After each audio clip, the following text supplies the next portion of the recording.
Good morning, students. The topic of discussion today is vectors. तो आज ਅਸੀਂ vectors ਦੇ ਬਾਰੇ ਪੜ੍ਹਨ ਜਾ ਰਹੇ ਹਾਂ। ਸਭ ਤੋਂ ਪਹਿਲਾਂ what do you mean by vectors? Vectors quantity ਜੋ ਵੀ physical quantities ਆ ਅਸੀਂ ਇਹਨਾਂ ਨੂੰ ਦੋ ਕੈਟਾਗਰੀਜ਼ ਦੇ ਵਿੱਚ ਡਿਵਾਈਡ ਕਰ ਲੈਂਦੇ ਆ। ਇੱਕ ਜਿਨ੍ਹਾਂ ਨੂੰ ਅਸੀਂ ਕਹਿੰਦੇ ਆ स्केलर क्वांटिटीज और दूसरी है वेक्टर क्वांटिटीज।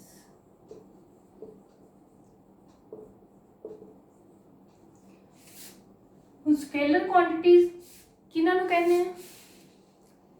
वो सारियां फिजिकल क्वांटिटीज जिन्हां नूं डिस्क्राइब करन दे लई सिर्फ सानूं उन्हां दी मैग्नीट्यूड की जरूरत है, उन्होंने असी स्केलर क्वांटिटीज़ कहने हैं। उन्होंने कोई डायरैक्शन नहीं होंगी। जिस तरह एग्जाम्पल के तौर पर मास, किसी ऑब्जेक्ट का मास 5 किलोग्राम है असी कहने, तो 5 किलोग्राम वो मैग्नीट्यूड है, वो कोई मास की डायरैक्शन नहीं है। तो ऐसिया क्वांटिटीज़ नूं असी की कहने हैं? Scalar quantities. For example mass, time, speed, ये सारिया साडियां स्केलर क्वांटिटीज़ है। किहड़ी किहड़ी आप एग्जाम्पल्स देती हैं? जिस तरह मास हो गया, टाइम हो गया, स्पीड हो गया, सिमिलरली वर्क, ये सारियां स्केलर क्वांटिटीज़ है। Other category of physical quantity उन्होंने असीं कहने आ vector quantities. Vector quantities are those physical quantities which possess both magnitude and direction. क्या physical quantities है? Which possess both magnitude and direction.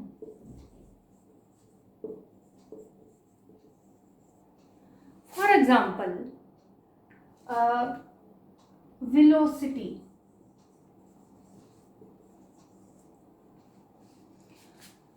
That means अगर असी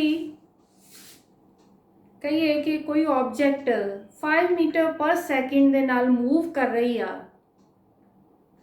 towards north, that मीनस असी उहदा magnitude भी दसता कि उहदी वैल्यू कितनी है 5 मीटर पर सेकंड, नाल उहदी डायरैक्शन भी दस दी कि टूवर्ड्स नॉर्थ या साउथ।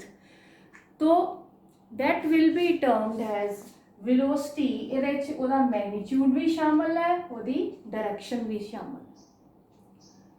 अगर असी सिर्फ मैग्नीट्यूड दस दिंदे आ 5 मीटर पर सेकंड, तो कंप्लीटली उहदी वेलोसिटी डिस्क्राइब नहीं होएगी। किस जब तक डायरैक्शन नहीं दसी जाती वो अधूरी जानकारी है। तो वो क्वांटिटीज़ जिन्हां दी कंप्लीट डिस्क्रिप्शन दे लई मैग्नीट्यूड और डायरैक्शन दोनों की जानकारी होना जरूरी है, उन्होंने असीं कहने आ वैक्टर क्वांटिटीज़। इसे तरह एक्सेलरेशन, फोर्स, ये सारियां जिहड़ियां ने ये वैक्टर क्वांटिटीज़ है।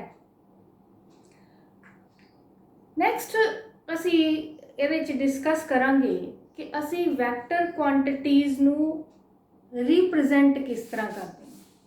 तो बहुत सिंपल है, किसी वैक्टर नूं रिप्रजेंट करना, सपोज करो फोर्स ही है, मैनू गिवन है 5 न्यूटन फोर्स टूवर्ड्स नॉर्थ। तो इनू असी एक लाइन दे नाल डिस्क्राइब करांगे और उस लाइन दी जिहड़ी लेंथ आ उहदे मैग्नीट्यूड दे प्रोपोर्शनेट होएगी। दो चीज़ां इत्थे देखण वालियां, मैग्नीट्यूड कितना है 5 न्यूटन। तो असी कोई स्केल अपनी सूटेबल स्केल डिस्क्राइब कर लें। सपोजिंग मैं कहनी 1 सेंटीमीटर लाइन नूं असी 1 न्यूटन फोर्स दे नाल रिप्रेजेंट करना, तो मैं 5 न्यूटन डिस्क्राइब करने लई 5 सेंटीमीटर की लाइन ड्रा कर ली। तो ये मेरी 5 न्यूटन मैग्नीट्यूड हो गया। ਹੁਣ ਇਹਦੀ ਡਾਇਰੈਕਸ਼ਨ ਕਿਸ ਤਰਫ ਹੈ, ਨॉर्थ। तो आ नॉर्थ ਅਸੀਂ ਐਰੋ ਪਾਤਾ ਨॉर्थ ਦੀ ਡਾਇਰੈਕਸ਼ਨ ਦੇ ਵਿੱਚ। तो ਇਹ ਮੇਰੀ फोर्स ਨੂੰ मैं रिप्रेजेंट कर ਦਿੱਤਾ 5 न्यूटन। ਹੁਣ ਜਿਹੜੀਆਂ ਕੁਆਂਟੀਟੀਜ਼ ਵੈਕਟਰ ਹੁੰਦੀਆਂ ਇਹ ਸ਼ੋ ਕਰਨ ਲਈ ਕਿ ਇਹ ਇੱਕ ਵੈਕਟਰ ਕੁਆਂਟੀਟੀ ਹੈ, ਅਸੀਂ ਉਸ ਫਿਜ਼ੀਕਲ ਕੁਆਂਟੀਟੀ ਦੇ ਉੱਪਰ ਇੱਕ ਛੋਟਾ ਜਿਹਾ ਐਰੋ ਇਸ ਤਰੀਕੇ ਦੇ ਨਾਲ ਮਾਰਕ ਕਰਦੇ ਹਾਂ। ਇਹ ਸ਼ੋ ਕਰਦਾ ਵੀ ਆ force is a vector quantity.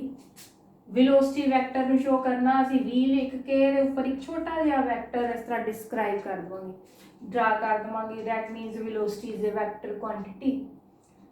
तो अगर किसी फिजिकल क्वांटिटी ਦੇ ਉੱਪਰ एरो नहीं पिया, मान लो एम ਦੇ ਉੱਤੇ ਕੋਈ एरो नहीं है, ਇੱਥੋਂ ਹੀ ਪਤਾ ਲੱਗ ਜਾਂਦਾ ਵੀ ਇਹ ਵੈਕਟਰ नहीं है, ਇਹ स्केलर ਜਾਂ ਇਹ ਉਹਦਾ मैग्नीट्यूड ਜਿਹੜਾ शो कर।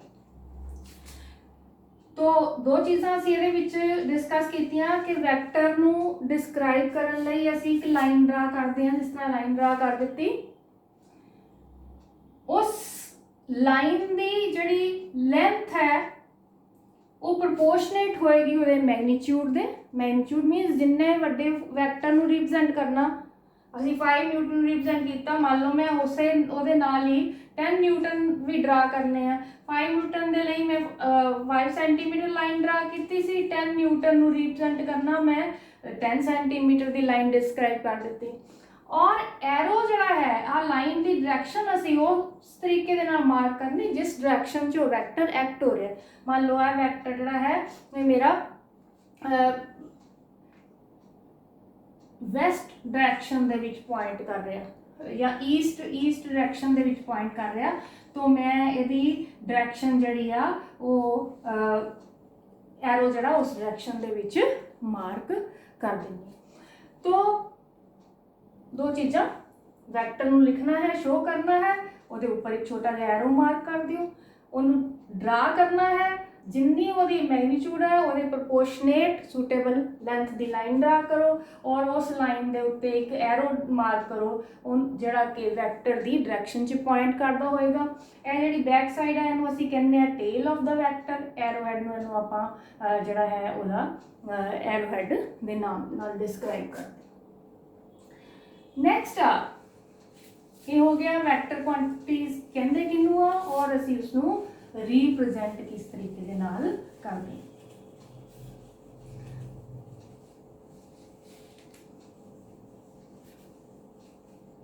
नैक्सट आ दो वैक्टर्स नूं असीं इक्वल कदों कहने।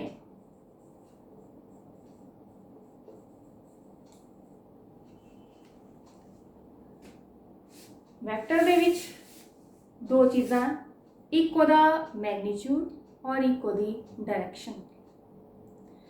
इक्वल वैक्टर लिखण दे लई दोनों ही चीज़ां अगर बराबर होण वैक्टर दियां तां ही असीं उहनूं इक्वल वैक्टर कहांगे। दैट मीनस दोनों वैक्टर, सपोजिंग मैं एक ए वैक्टर ड्रा किया है, दिस वैल्यू ए वैक्टर, दूसरा कोई बी वैक्टर है,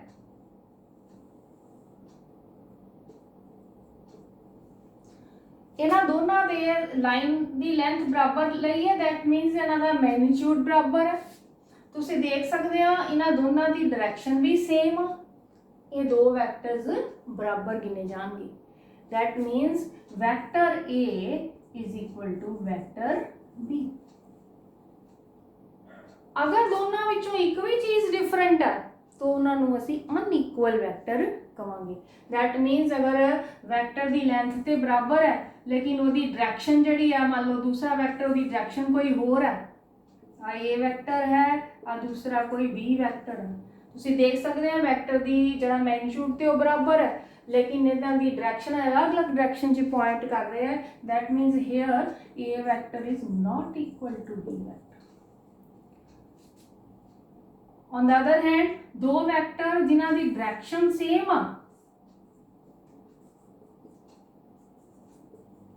बट उन्हां दा मैग्नीट्यूड अलग अलग है, इहदा मैग्नीट्यूड ज़्यादा है, इहदा मैग्नीट्यूड घट है, तो इनू भी असी अनइक्वल वैक्टर ही गिनांगे।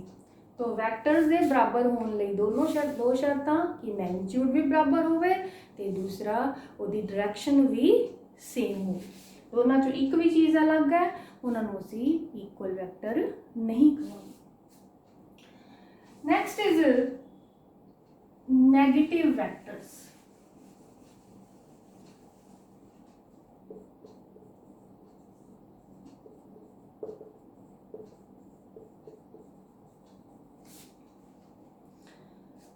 नाम तो ही पता चलता कि सपोजिंग एक वैक्टर ए है, सपोजिंग मैं ए वैक्टर ड्रा किया,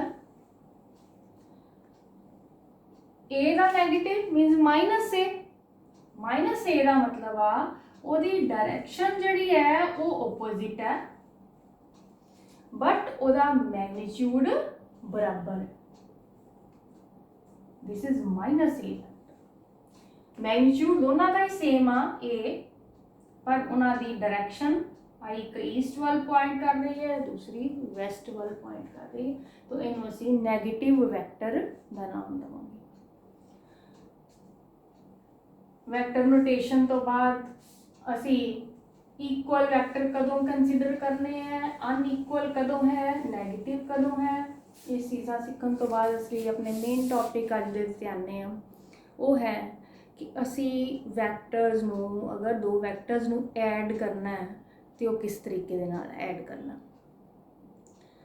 जिस तरह असी कोई दो नंबर्स नू ऐड करते हैं, मान लो 2 + 3, तुहानू पता बई इहदा आंसर 5 होगा, पर दो वैक्टर्स नू जदों असी ऐड करना तो क्योंकि वैक्टर दीयां डायरेक्शन जिन्होंने ऐड करना जरूरी नहीं हो सेम होवे, वो अलग अलग डायरेक्शन च पॉइंट करते हो सकते हैं।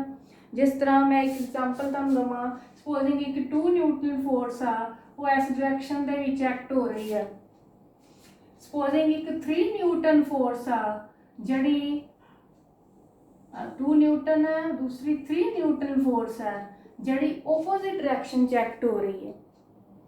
असीं एक किसी बॉडी ते फोर्सेस लाने हैं, एक पास 2 न्यूटन लगा रहे हैं, ओपोजिट डायरेक्शन तो 3 न्यूटन लगा रहे हैं, हुण फोर्स से टोटल इफैक्ट की होएगा? बड़े आसानी नाल तुसीं कह सकते हैं कि 2 न्यूटन ने 2 न्यूटन नूं कटता क्योंकि opposite direction they which act हो रही सी, तो बची हुई 1 न्यूटन की जिहड़ी फोर्स आ वो इस डायरेक्शन दे विच साडी रहे। तो इन्हां दो न्यूटन और 3 न्यूटन फोर्स नूं ऐड करके मेरा आंसर एक्चुअली 1 न्यूटन आ गया, डिपेंडिंग अपॉन उन्होंने डायरेक्शन। अगर दोनों ही सेम डायरेक्शन च एक्ट हो रही होंदियां तो टोटल एक दूजे को इनहांस करना सी, वो मेरी 5 न्यूटन हो जानी सी। तो ये तो सिंपल केस सी, असीं समझ सकते हैं। बट अगर ये दोनों वैक्टर्स अलग अलग डायरेक्शन च आ, एक ए वैक्टर इस डायरेक्शन च, दूसरा कोई बी वैक्टर है किसी होर डायरेक्शन च, उन्हें तो सिंपल केस नहीं लग रहा आपां नूं कि आपां सिंपल प्लस या माइनस करके इन्हां दा रिजल्टेंट जो असीं ऐड करते हैं तो जो फाइनल ऐड करन तो बाद आंसर आंदा साडा उहनूं असीं रिजल्टेंट वैक्टर कहते हैं। तो रिजल्टेंट वैक्टर है ना, ये दो वैक्टर्स नूं किस तरीके दे नाल असीं ऐड करांगे।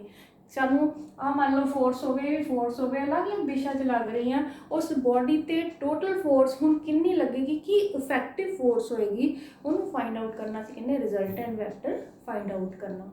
तो असीं यही मैथड सीखना बई असीं दो वैक्टर्स ਜਿਹੜੇ ਕਿਸੇ अलग-अलग डायरेक्शनस ਦੇ ਵਿੱਚ ਪੁਆਇੰਟ ਕਰ ਰਹੇ ਆ, ਸਿੰਪਲ ਕੇਸ ਨਹੀਂ ਹੈਗਾ ਕਿ ਜਾਂ ਇੱਕ ਸੇਮ डायरेक्शन ਜਾਂ ਆਪੋਜ਼ਿਟ, ਉਹ ਤੇ ਆਪਾਂ ਸਿੰਪਲੀ ਉਹਨੂੰ ਐਡ ਜਾਂ ਸਬਟ੍ਰੈਕਟ ਕਰਕੇ ਉਹਦਾ ਰਿਜ਼ਲਟੈਂਟ ਕੱਢ ਸਕਦੇ ਹਾਂ। ਇੱਕ ਦੂਸਰਾ ਕੇਸ ਹੈ ਜਦੋਂ ਕਿਸੇ ਐਂਗਲ ਤੇ ਇੰਕਲਾਈਨਡ ਆ ਤਾਂ ਫਿਰ ਅਸੀਂ ਉਹਦਾ ਰਿਜ਼ਲਟੈਂਟ ਕਿਸ ਤਰੀਕੇ ਦੇ ਨਾਲ ਕਰਨਾ। ਤਾਂ ਬੇਟੇ ਇਹਨੂੰ ਫਾਈਂਡ ਆਊਟ ਕਰਨ ਲਈ ਸਾਡੇ ਕੋਲ ਦੋ ਲਾਜ਼ ਆ, ਜਿਹੜਾ भी मैथड ਦੇ ਨਾਲ करो रिजल्टेंट सेम ही आना है। तो पहला ਜਿਹੜਾ ਸਾਡੇ ਕੋਲ ਇੱਕ ਲਾ ਹੈ ਜਿਹਨੂੰ ਅਸੀਂ ਕਹਿੰਦੇ ਆ triangle law of vector addition. Triangle law of vector addition vectors नूं दो वैक्टर्स नूं ऐड करन दे लई ये मैथड है। हुण असीं इहदी स्टेटमेंट जिहड़ी है वो मैं नाल नाल एग्जांपल लैके तुहानूं एक्सप्लेन करांगी। जिस तरह सपोज करो मेरे कोल एक ए वैक्टर है, दूसरा कोई बी वैक्टर है, इन्हां दो वैक्टर्स नूं मैं ऐड करना है। तो मैं इनू ऐड करन लई सपोज करो कि मैं एक ए वैक्टर नूं मैं दोबारा ड्रा कर लिया। जिस जगह ते ए वैक्टर का एरो पॉइंट है, मैं दूसरे वैक्टर नूं सपोज करो कि इनू चुक के इस जगह ते प्लेस कर दिता। ना उहदा मैग्नीट्यूड बदलना, ना उहदी डायरैक्शन बदलनी है, सिर्फ इस नूं समझ लो चुक के तुसी इत्थे रख दो। तो आ देखो तुसी तकरीबन उन्नी ही मैं लेंथ बी वैक्टर दी और जो इहदी डायरैक्शन सी इनू मैं इस जगह ते रख दा। वैक्टर का नाम असीं की रखिया ट्रायंगल ला। ये दो साइडां मिल के तो ट्रायंगल नहीं बना रही हैं। तो जे मैं ट्रायंगल मान लो ये तो ड्रा करनी है तो मैंने एक होर लाइन ड्रा करनी पड़ेगी। तो आ मेरी थर्ड लाइन आ गई ट्रायंगल फॉर्म करने लई। हुण तुसी मैं ला दी स्टेटमेंट नाल एक्सप्लेन कर दी हां। एक ला दी स्टेटमेंट कहती कि if two vectors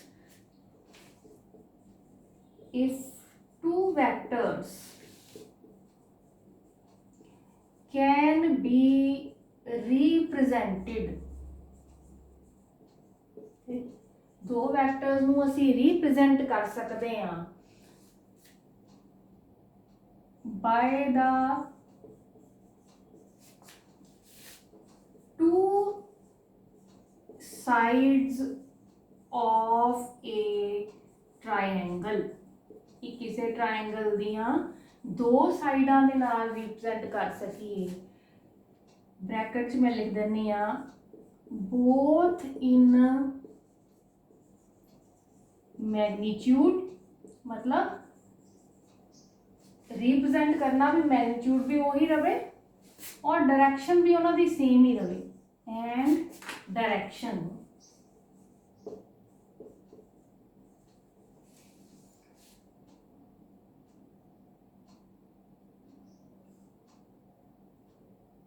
taken in same order।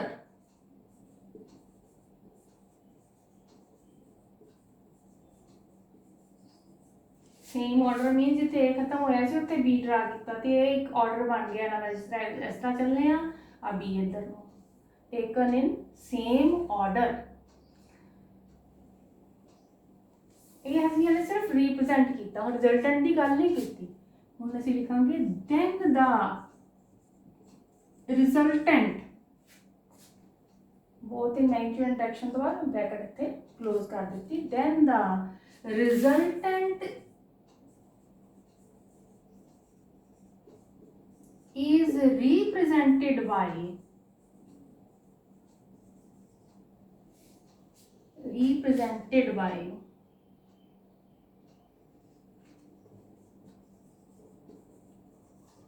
the closing side of triangle।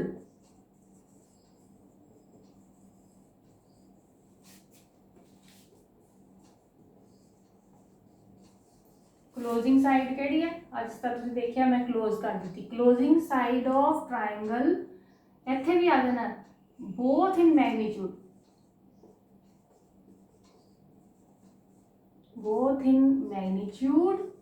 And direction. Resultant दा मैग्नीट्यूड और डायरेक्शन भी क्लोजिंग साइड तो पता लगेगा। टेकन इन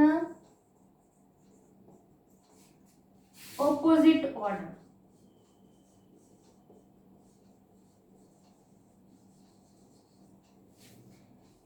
हाँ मैं कह रही हूँ कि आ रिजल्टेंट नू रिप्रेजेंट कर रहे हैं। रिजल्टेंट नू सपोज मीनस एडिशन तो बाद जो साडा इन्हां दा रिजल्टेंट वैक्टर इक्विवेलेंट वैक्टर बनना है।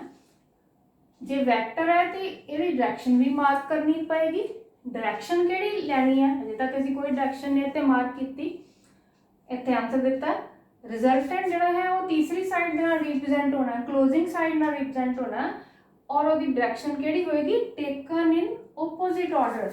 आ दोनों का ऑर्डर सेम सी, आई किस तरह चलता सी, दूसरा इस तरह चलता पाया सी। तो ओपोजिट की होएगा, जे तो सेम ऑर्डर चले तो यदि डायरेक्शन आ बननी चाहिए, पर असी ओपोजिट किया तो ओपोजिट का मतलब जो तीसरा वैक्टर आया ਉਹਦੀ opposite ਇੱਥੋਂ opposite direction ਦੇ ਵਿੱਚ meet ਕਰੇਗਾ। तो this is resultant vector। ਇਹ ਮੇਰੇ ਕੋਲ this is called triangle law of vector addition। ਇਹਨੂੰ ਅਸੀਂ ਲਿਖਣਾ a vector plus b vector ਉਹ ਕਿਹਦੇ ਬਰਾਬਰ ਹੈ r ਵੈਕਟਰ ਦੇ। ਔਰ r ਵੈਕਟਰ ਕਿਹੜਾ ਆ r ਵੈਕਟਰ ਇਹ ਦੋ ਸਾਈਡਾਂ ਤੋਂ ਬਾਅਦ ਜਿਹੜੀ ਕਲੋਜ਼ ਕਰਨ ਲਈ ਤੀਸਰੀ ਸਾਈਡ ਸਾਨੂੰ ਡਰਾ ਕਰਨੀ ਪਈ ਉਹ ਰਿਜ਼ਲਟੈਂਟ ਨੂੰ ਰਿਪਰੈਜ਼ੈਂਟ ਕਰਦੀ ਆ। ਔਰ ਉਹਦਾ ਡਾਇਰੈਕਸ਼ਨ ਕਿਹੜੀ ਆ ਉਹ ਇੱਥੇ ਡਾਇਰੈਕਸ਼ਨ ਕਿਹੜੀ ਮਾਰਕ ਕਰਨੀ ਆ ਜਿਹੜੀ ਓਪੋਜ਼ਿਟ ਸਾਈਡ ਤੋਂ ਆ ਕੇ ਮੀਟ ਕਰ ਰਹੀ ਹੋਏਗੀ ਓਪੋਜ਼ਿਟ ਆਰਡਰ ਦੇ ਵਿੱਚ that is non as resultant vector.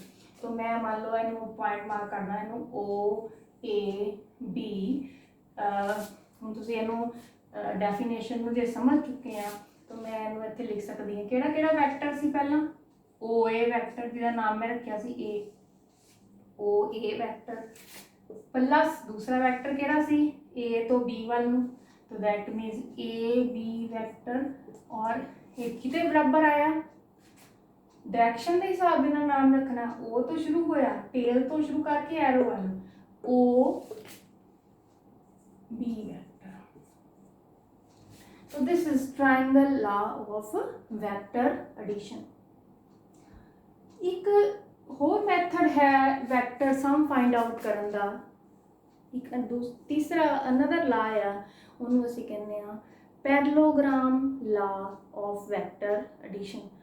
एक गल नोट करियो चाहे तुसी ट्रायंगल ला दे नाल दो वैक्टर्स नूं ऐड करो चाहे पैरेललोग्राम ला दे नाल ऐड करो जिहड़ा साडा आंसर आएगा वो सेम ही आएगा। असीं इहदे लई इन्हां दे फार्मूलाज विच जस्ट असीं representation they form they which find out कीता असीं मैथमैटिकली इन्हां दे फार्मूले जिहड़े वो भी डिराइव करांगे। तो नैक्सट जिहड़ा असीं करन जा रहे हां that is parallelogram parallelogram law of vector addition. तो पैरेललोग्राम लॉ दे लई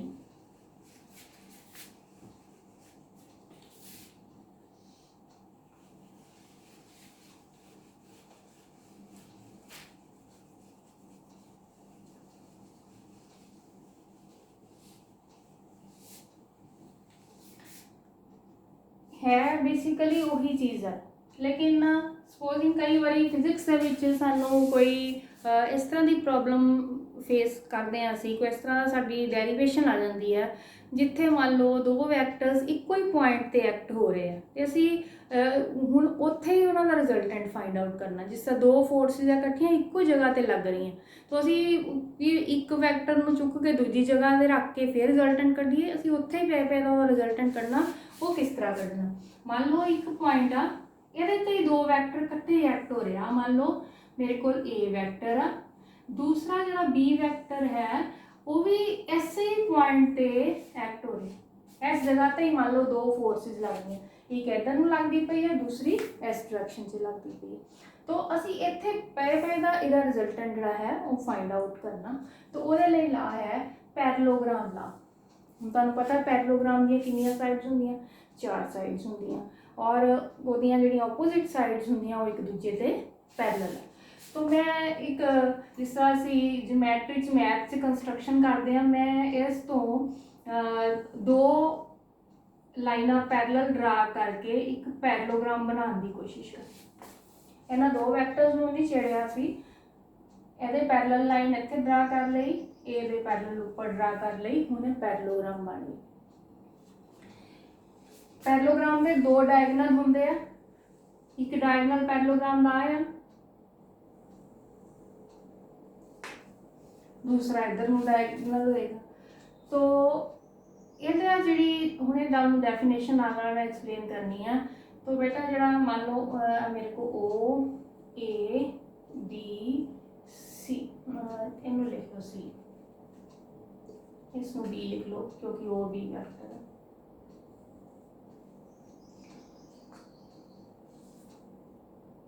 दो वैक्टर्स ओ ए और ओ बी सेम पॉइंट पे एक्ट हो रहे हैं जिहड़ा है डायगोनल उन्हां दे कॉमन पॉइंट चों पास करदा पिया ਉਹ ਰਿਜ਼ਲਟੈਂਟ ਨੂੰ ਰੀਪ੍ਰੈਜ਼ੈਂਟ ਕਰਦਾ। ਪੈਰਲੋਗ੍ਰਾਮ ਲਾ ਬਹੁਤ ਸਿੰਪਲ ਕਿ ਦੋ ਵੈਕਟਰ ਰਿਪਰੈਜ਼ੈਂਟ ਹੋ ਰਹੇ ਆ ਦੋ ਸਾਈਡਸ ਪੈਰਲੋਗ੍ਰਾਮ ਦੀਆਂ, ਲੇਕਿਨ ਸਾਈਡਸ ਕਿਹੜੀਆਂ ਨੇ? Adjacent sides, means opposite sides ਨਹੀਂ ਹੈਗੀਆਂ, ਨਾਲ ਨਾਲ ਦੀਆਂ ਦੋ ਸਾਈਡਸ ਆ ਐਡਜੈਸੈਂਟ ਸਾਈਡਸ।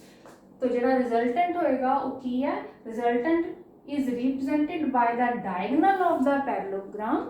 हम डायगोनल भी दो आ, सानू डिस्क्राइब करना पएगा कि किहड़े डायगोनल की गल कर रहे हैं। असी उस डायगोनल की गल करते पे जिहड़ा उन्हां दे कॉमन पॉइंट चों पास करके लंघदा, जिहड़ा इधर वाला कॉमन पॉइंट चों नहीं लंघदा, passing through the common point या पासिंग थ्रू दैट पॉइंट। तो दिस इज पैरेललोग्राम ला। तो की इहदी डेफिनेशन आ असी नाल एक्सप्लेन कर रहे हैं। If two vectors are represented by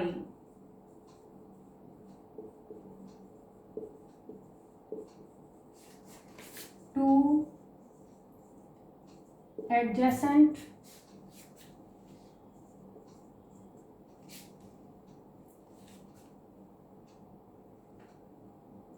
sides of a parallelogram,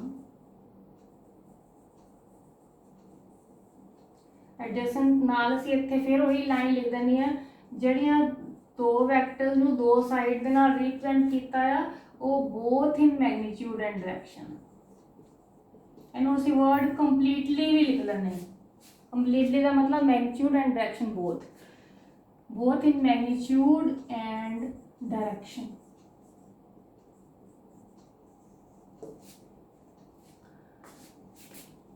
then resultant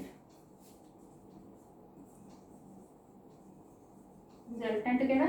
resultant is represented by the, ਇੱਥੇ ਅਸੀਂ ਲਿਖ ਸਕਦੇ ਹਾਂ represented completely। completely ਦਾ मतलब फिर आ गया both in magnitude and completely by the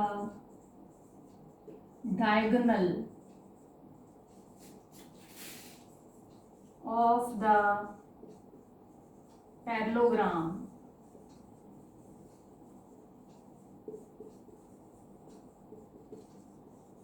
passing through that point। that point का मतलब common point।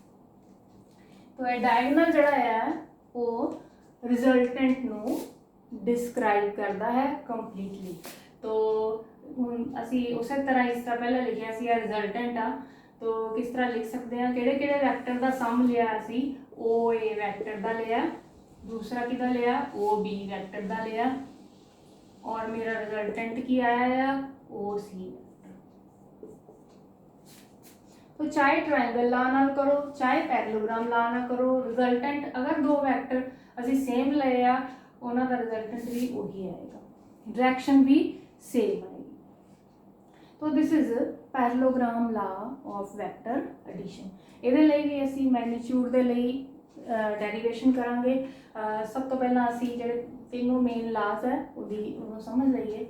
थर्ड एक होर ला है वैक्टर एडिशन दे लई कि अगर असी दो तो ज़्यादा वैक्टर्स नू ऐड करना, 3 4 5 इस तरह ज़्यादा वैक्टर्स नू ऐड करना है, और उहदे लई की तरीका है? उहदे लई असी ला यूज़ करते हैं, उन्होंने असी कहते हैं polygon law of vector addition.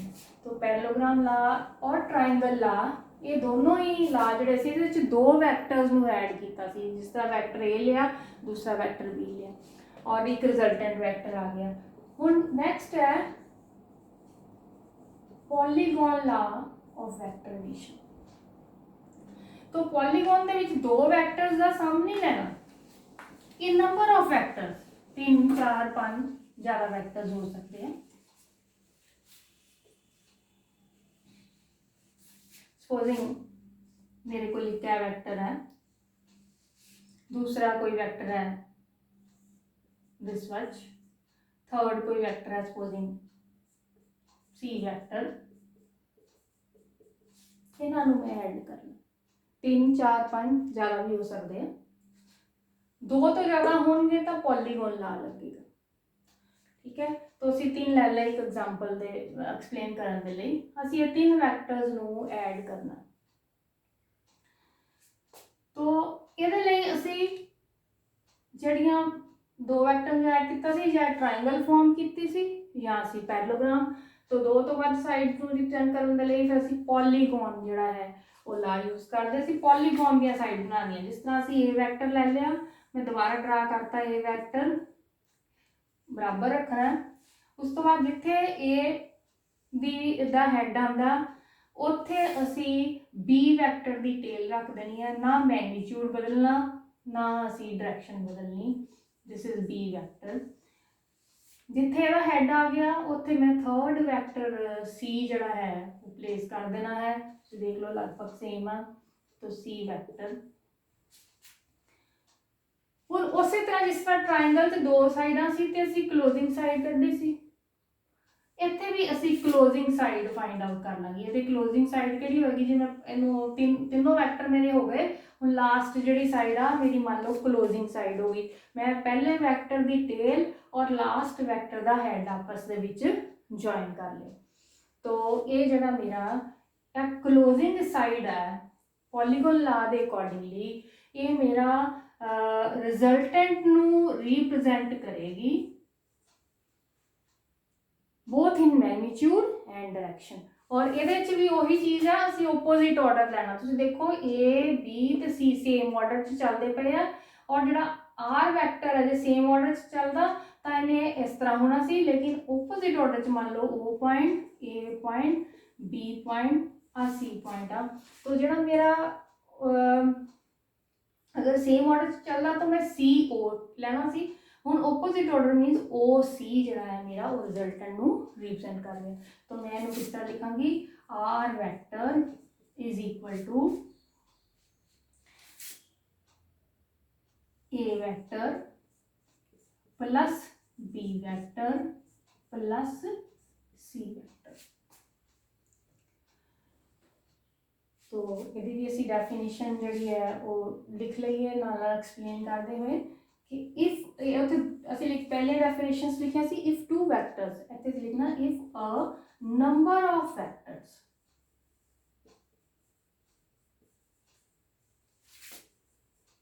Are represented,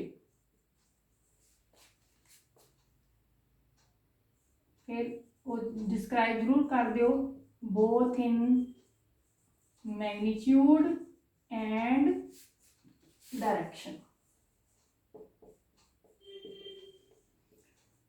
by the, ਹੁਣ ਇੱਥੇ 2 ਸਾਈਡਸ ਨਹੀਂ ਕਹਿਣੀ ਹੈ, ਹੁਣ ਸਾਈਡ ਜ਼ਿਆਦਾ ਬਣ ਗਈ ਹੈ।